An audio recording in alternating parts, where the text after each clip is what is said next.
Bonjour à toutes et à tous, c'est Manuel Correa. Dans cette vidéo, nous allons parler du fonctionnement d'une manière assez exhaustive du panneau calque dans Illustrator.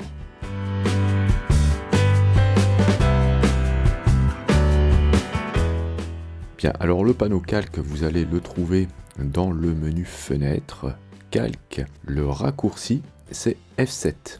Donc si vous appuyez sur F7, vous le faites partir ou vous le faites revenir. Alors voyons voir déjà l'anatomie de ce panneau.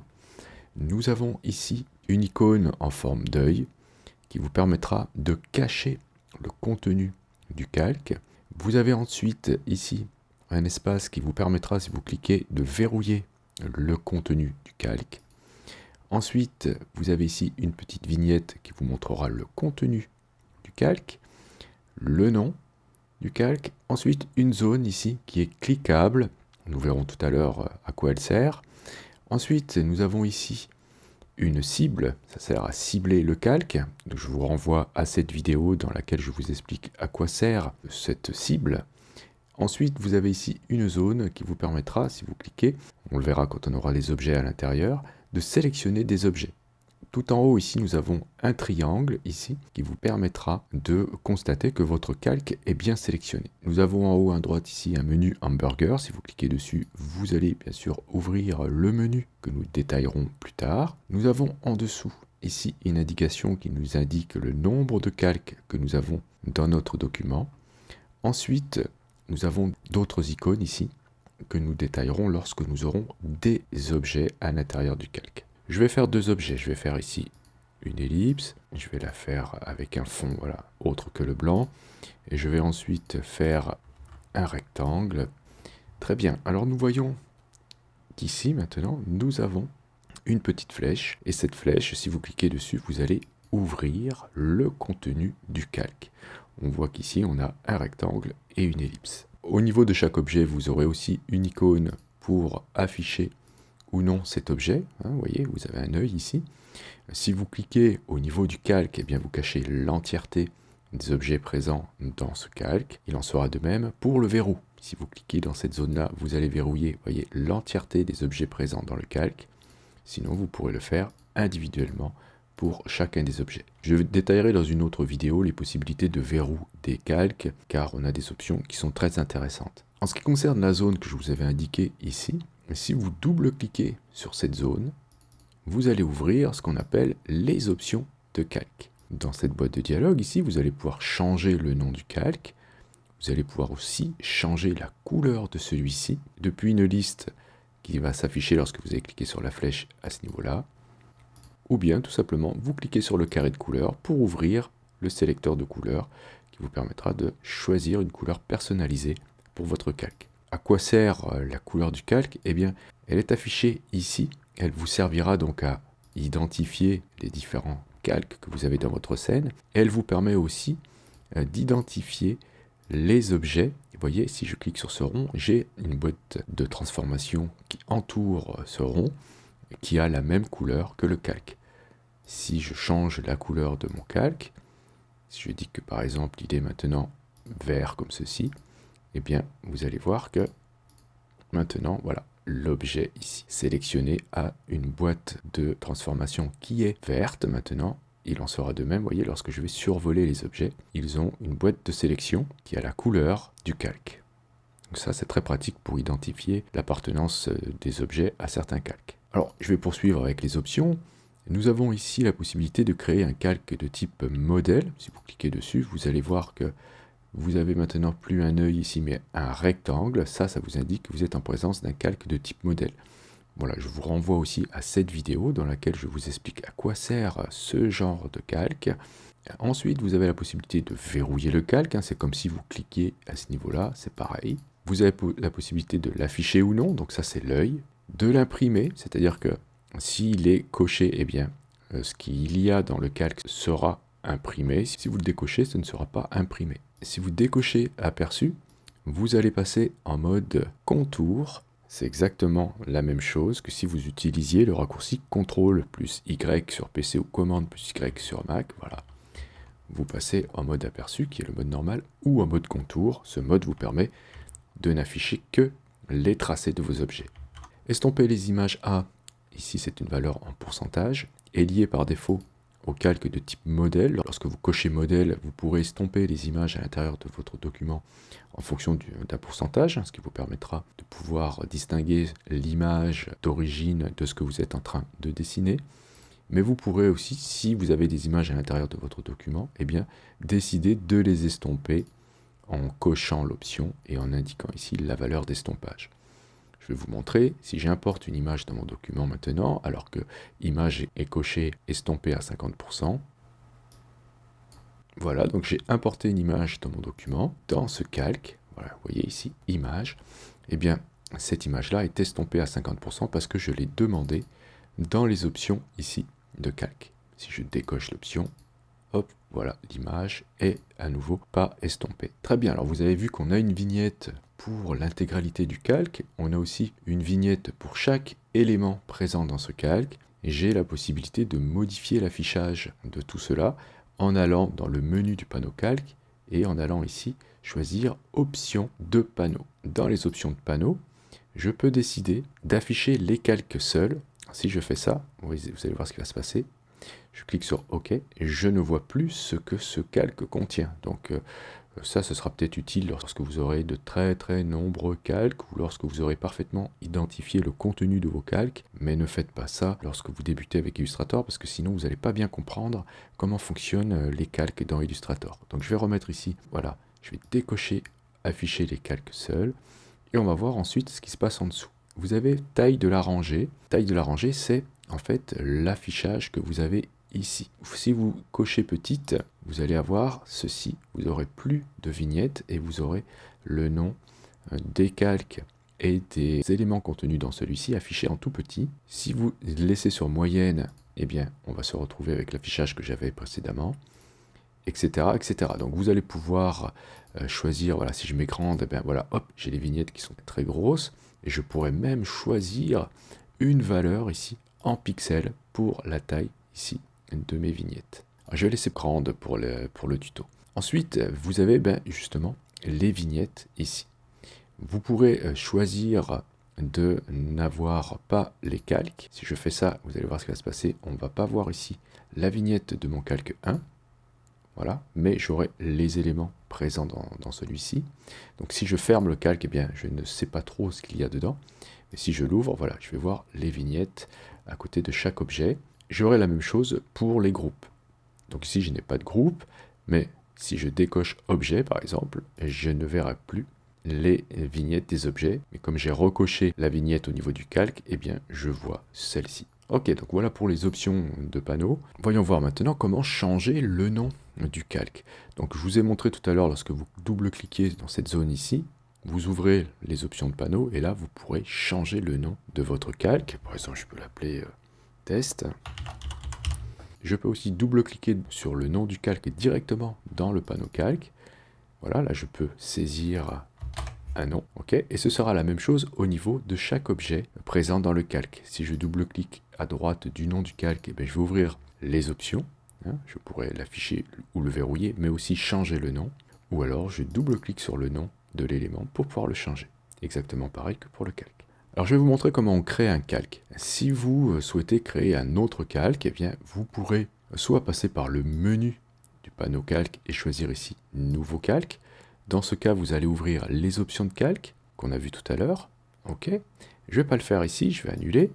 Ou alors vous pouvez cliquer directement sur cette icône ici que vous avez à gauche de la poubelle. Si vous cliquez sur cette icône, vous avez tout de suite un nouveau calque qui se crée, mais sans les options de calque. Donc, si vous souhaitez créer de cette manière-là un nouveau calque, mais en ouvrant les options de calque, il faudra appuyer sur Alt en même temps que vous allez cliquer sur l'icône Nouveau calque. Voilà, ça vous ouvrira aussi les options de calque. Donc là, je me retrouve avec 3 calques. Alors, je vais identifier le 3e calque ici avec une autre couleur, puisque vous voyez, on a du vert et du vert ici. Et ça peut porter à confusion, donc je vais choisir, voilà, pourquoi pas, un bleu très profond, comme ceci. Bien, alors je vais glisser, pourquoi pas, dans le calque 3, d'autres objets. Alors, je vais essayer de les différencier. Je vais faire une étoile ici, verte. Voilà, je vais la mettre ici. Et on va voir comment, pourquoi pas déjà, supprimer un calque. Eh bien, vous voyez, le calque 2 ici, il est vide. Je vais le supprimer, tout simplement. Soit je fais appel au menu du panneau calque et je vais ici choisir supprimer calque 2. Je pourrais aussi, vous voyez, le dupliquer. Soit alors je le fais glisser en cliquant ici dans cette zone et en le faisant descendre, vous voyez, directement sur la poubelle. Je peux le supprimer de cette manière-là. Et vous avez vu maintenant, les icônes qu'on a en bas sont toutes affichées. Eh bien, cette icône-là, vous la connaissez maintenant, c'est pour faire un nouveau calque. Mais celle-ci, ça servira à faire un nouveau sous-calque. Si je clique sur cette icône alors que j'ai un calque de sélectionner, vous allez voir que voilà, je crée un calque à l'intérieur de mon calque. Donc je vais aussi le différencier. Je vais lui mettre une couleur un peu rouge cette fois-ci. Voilà, donc on voit bien qu'à ce niveau-là, j'ai un autre calque à l'intérieur de mon calque. C'est-à-dire que si je dessine dans celui-ci, donc je sélectionne bien le calque, et je vais dessiner dedans, pourquoi pas, un rond jaune, et on verra maintenant que j'ai bien calque 4 qui contient une ellipse. Je vais même en mettre plusieurs pour qu'on puisse bien voir qu'il y a plusieurs objets dans ce calque. Alors, donc j'ai bien un calque 4 contenu dans un calque 3. C'est un sous-calque.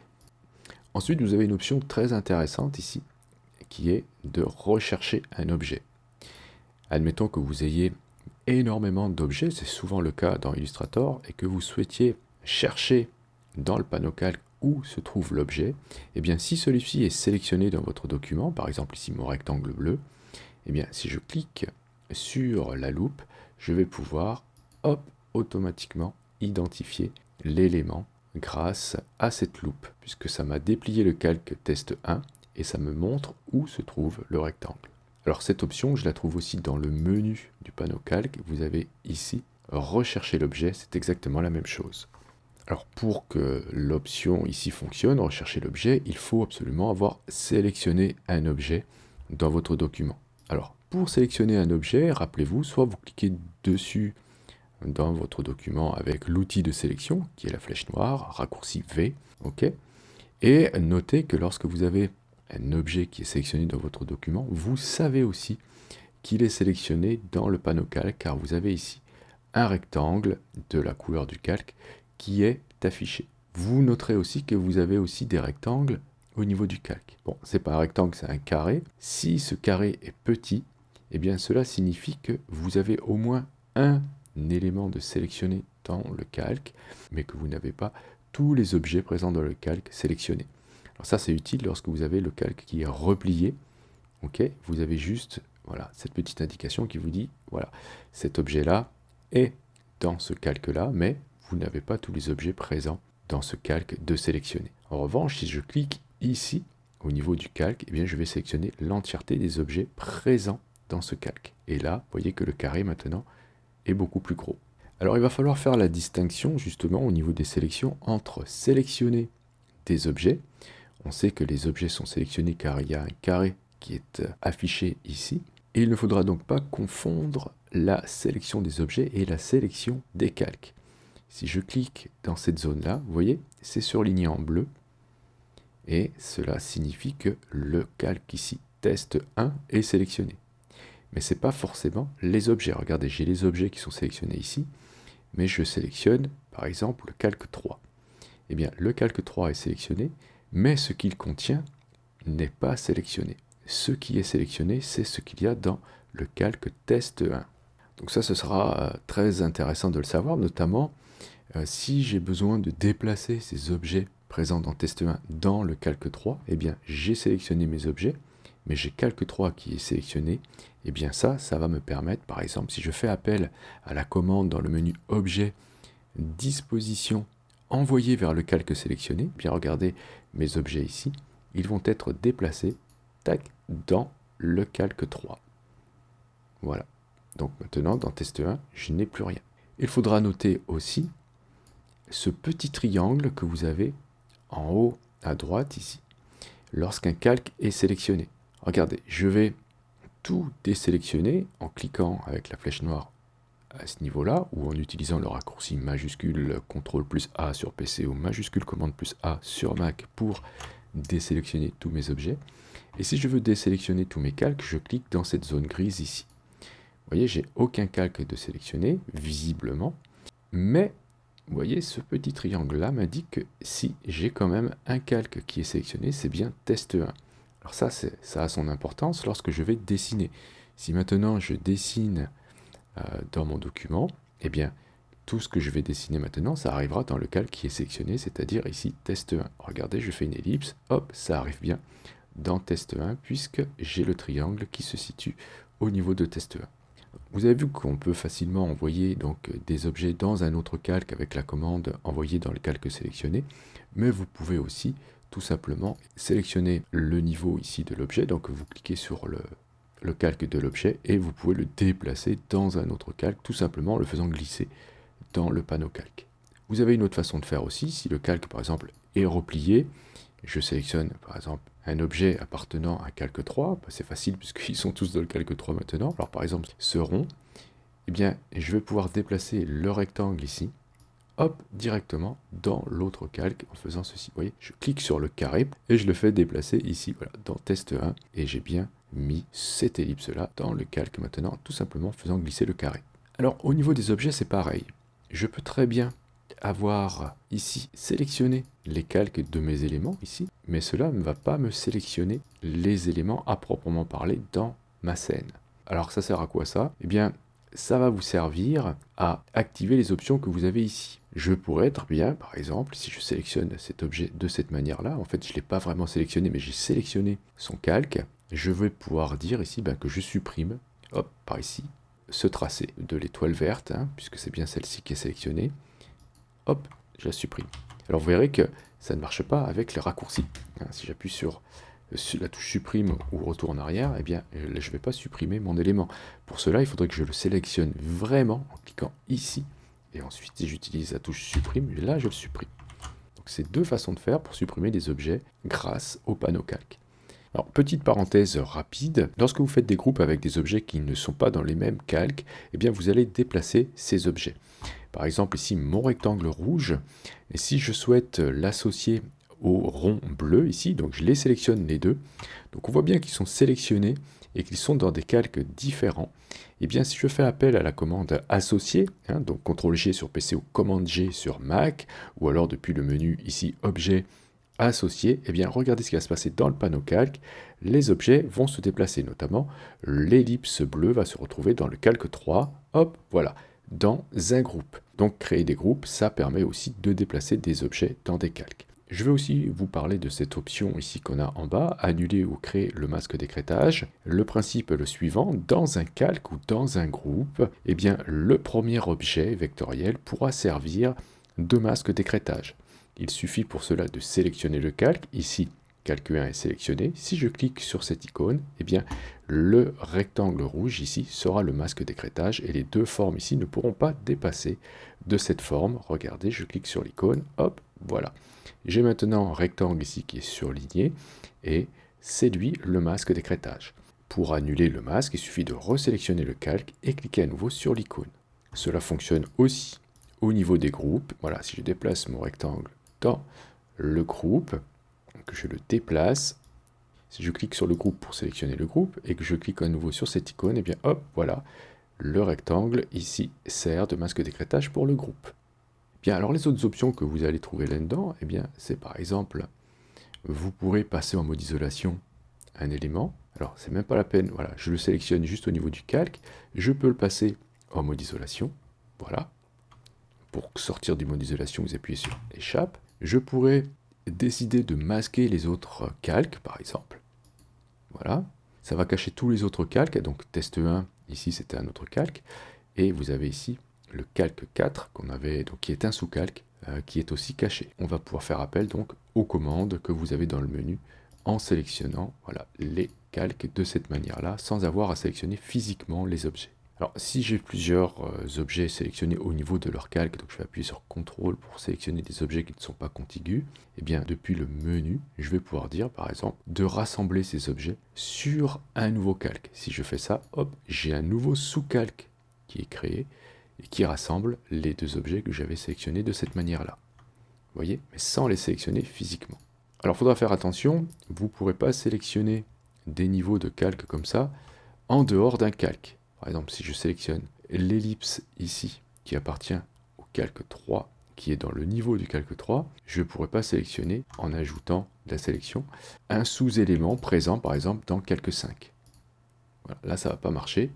Donc, utilisez la touche CTRL pour faire des sélections multiples, et là, vous voyez que ça ne marche pas.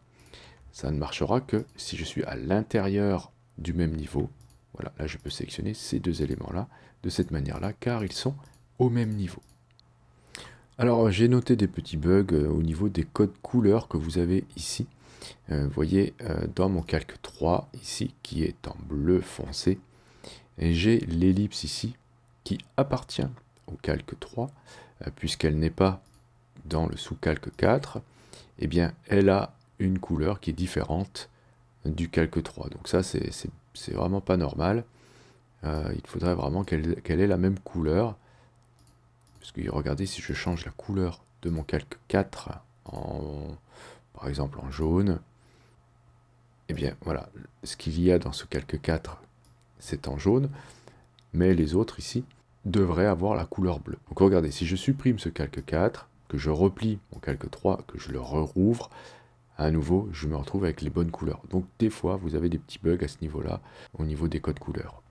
Alors, on peut aussi fusionner les calques. Si je sélectionne le calque 3 plus le calque test 1, donc on peut sélectionner cette fois-ci des calques de cette manière-là, sans sélectionner le contenu de leurs objets. Je vais pouvoir ensuite dire que je fusionne la sélection. Si je fais ça, hop, je me retrouve avec un seul calque. Tout est contenu dans ce calque. Vous verrez aussi que vous pourrez aplatir l'illustration. Donc là, c'est même pas la peine d'avoir de calque sélectionné. Et dans ce cas, vous allez à nouveau vous retrouver avec un seul calque. Alors vous avez une option qui va vous permettre, si vous sélectionnez plusieurs éléments dans un calque, eh bien, de faire ici une décomposition en calque séquence. C'est-à-dire que vous allez mettre chacun des objets ici sélectionnés dans un autre calque. Alors ça fonctionne que si vous avez un seul calque, okay, ou si vous avez les autres calques qui sont cachés. Alors je vais cacher ici test 1, et je peux vous montrer ici que si je coche ici maintenant décomposer en calque séquence, voilà, tous mes objets ici sont maintenant dans des calques. Alors ça sera intéressant parce que du coup, si j'exporte au format Photoshop ce document, eh bien Photoshop va reconnaître chaque calque comme étant un calque Photoshop aussi. Si je ne fais pas ça, eh bien Photoshop va m'aplatir mon illustration si j'exporte au format Photoshop. Vous avez une autre option qui est intéressante, si vous souhaitez faire de l'animation, je vais resélectionner ces calques, c'est ici décomposer en calque cumul. Regardez ce que ça va faire, c'est assez curieux. Vous allez vous retrouver avec ici le rectangle est dans un calque tout seul. Ensuite, vous aurez dans un autre calque, eh bien, le rectangle plus l'objet qui était au-dessus de lui.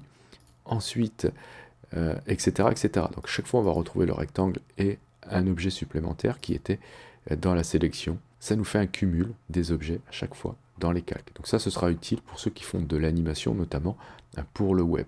Alors je vais vous montrer une dernière option et je vais ensuite m'arrêter là. Vous voyez ici mon calque test 1 contient un objet qui s'appelle ellipse. Donc je vais le sélectionner physiquement, cette ellipse, et je vais faire appel, hop là, je vais l'afficher quand même. Donc je le sélectionne, je vais faire appel à la commande en édition, donc la commande copier ici, et je vais aller dans un autre document afin de coller cette ellipse. Vous voyez ici j'ai un calque 1, alors j'ai la possibilité de le coller directement dans le calque 1, ou bien si j'ai coché l'option ici depuis le menu de mon panneau calque, coller en conservant les calques d'origine, eh bien je vais coller mon ellipse dans le calque d'origine, c'est-à-dire test 1, regardez, édition coller, hop, voilà, mon ellipse est arrivé avec son calque d'origine. J'oubliais une autre chose importante, voilà, avant de cette fois-ci m'arrêter là.